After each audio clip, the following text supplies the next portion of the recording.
नमस्कार दोस्तों, मैं आपका अपना बुड्ढा अंकल पहुंच गया हूं माणा गांव, जो कि आप देख रहे हैं प्रकृति का सौंदर्य है।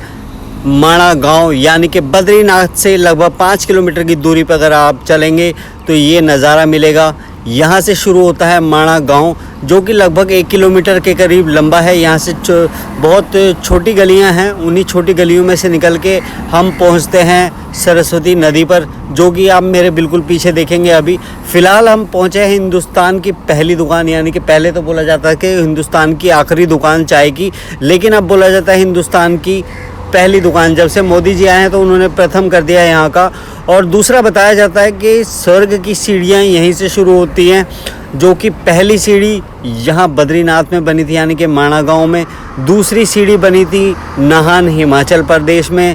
तीसरी सीढ़ी है किन्नौर कैलाश, जो कि आजकल आप वीडियो देख रहे होंगे जिसका वायरल हो रहा है।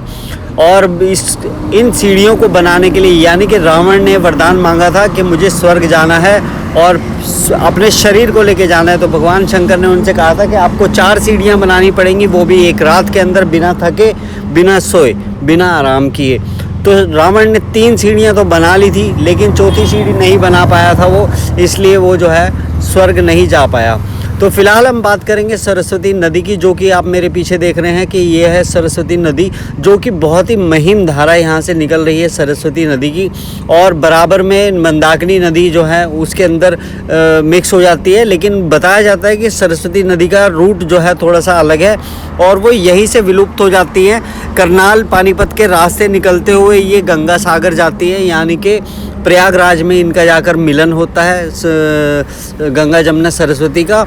और गंगा सागर में जाकर, यानी कि पश्चिम बंगाल में जाकर गंगा जी सागर में मिल जाती है, जिसलिए बोलते हैं कि सारे तीर्थ बार बार गंगा सागर एक पार। जैसा कि आपको पता है कि मैं कर रहा हूँ पूर्ण भारत की यात्रा, वो भी साइकिल से, इसलिए जो भी जानकारी दूंगा वो बिल्कुल स्पष्ट और सटीक जानकारी आपको दूंगा। जो अभी तक मैंने सुना है, जो देखा है, जो समझा है, वही आपको बताने की कोशिश कर रहा हूँ।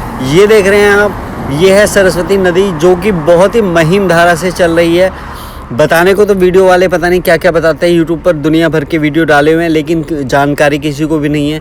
मैं बहुत ही सटीक जानकारी लेकर आपको ये जानकारी दे रहा हूँ कि ये है सरस्वती नदी, जो आप मेरे पीछे देख रहे हैं। ये सरस्वती माता की प्रतिमा भी यहाँ पर लगी हुई है। और साथ ही बताया जाता है कि पांडव लोग, यानी कि जब पानीपत का, यानी कि कुरुक्षेत्र का युद्ध हुआ था, तो उसमें पांडवों को सभी दोष लग गए थे। ब्राह्मण दोष, गो हत्या दोष, भ्राता दोष, गुरु दोष, मतलब जितने भी दोष होते हैं सारे के सारे, वो सारे दोष उनको लग गए थे।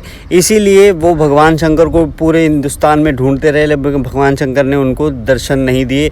यहाँ तक कि वो महाकाल भी गए थे, तो पीछे पीछे बैल के रूप में जो है वो इनके साथ चलते रहे यहाँ पर, जब वो ढूंढने आए हिमालय के अंदर। लेकिन फिर भी बाबा ने उनको दर्शन नहीं दिए। लेकिन लास्ट में भीम ने पहचान लिया था, इसलिए जब भीम ने देखा कि ये तो नंदी के रूप में है, तो नंदी के रूप में उन्हें पकड़ लिया था। जैसे ही पकड़ने लगे तो उनका जो पीछे का हिस्सा होता है वो उनके हाथ में आया, और बाकी बाबा जो हैं इनके भोलेनाथ धरती में समा गए।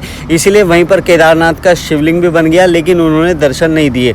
स्वर्गारोहिणी का रास्ता भी यहीं से जाता है, ये सरस्वती नदी के बिल्कुल बराबर से जाता है। भीम पुल भी है सामने जो देख रहे हैं, जहाँ पे मेरा हाथ है, ये भीम पुल है, जो कि भीम का हाथ बताया जाता है कि भीम का हाथ है। जब ये नदी पार करनी थी तो भीम ने अपना हाथ रखा था यहाँ पर, और इसी को पार करके सारे के सारे भाई, कुंती और उनकी माता जो है उनके साथ जब सब आगे चले गए, उसके बाद ये लोग लौट कर वापस नहीं आए, इसीलिए इस जगह का नाम है स्वर्गारोहिणी।